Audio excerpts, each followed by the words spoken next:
giving someone a second chance, and we started over saying we're going to do it God's way. So if I start seeing the same devilish ways in him, or is it a sign from God telling me to just run and walk away? He gave you the answer. He revealed that spirit to you and you chose not to listen. The devil tempts you, God tests you. When God sends you a test, if you choose not to listen to it, you're going to fall back in the same cycle because he gives us free will. But if you have an intimate relationship and a personal relationship with God, like you say so, then that means that when you were praying to you, he was able to bend down and give you an answer. Why didn't you listen if he gave you the answer? Because it doesn't align with what it is that you truly want.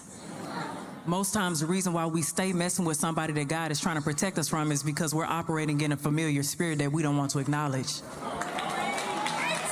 So that those devilish characteristics that you're talking about, I'm wondering if they are mirroring something in you that you need to address. Because once again, like I said, if you got a personal relationship with God, you would have heard it. So he's giving you warnings. Why are you not listening? I thought this would be the one.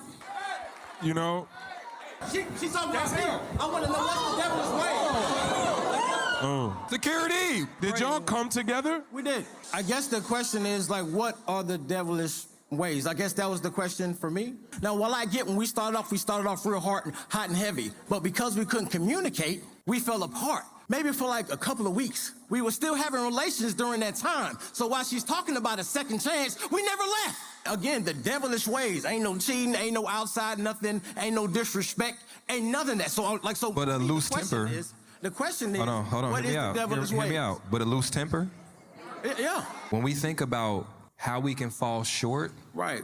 Sometimes it's not always the flashy things. Understood. Sometimes we can bulldoze our way. Sometimes we can be over talking. Sometimes we can impose our will on other people. What I'm saying is, and this is to you, brother, as the leader in this relationship, if you really care about making this second chance work, get some guidance in here. Because here's the thing, right now, you may see this episode and see a mirror, right? Because here's the thing, how often do we get to see how we react to things? Most often there's not a camera in your face. But when you rewatch this, you might be like, I did come in a little hot. Now, for the rest of the night, if you got a question, can you make sure your ain't here?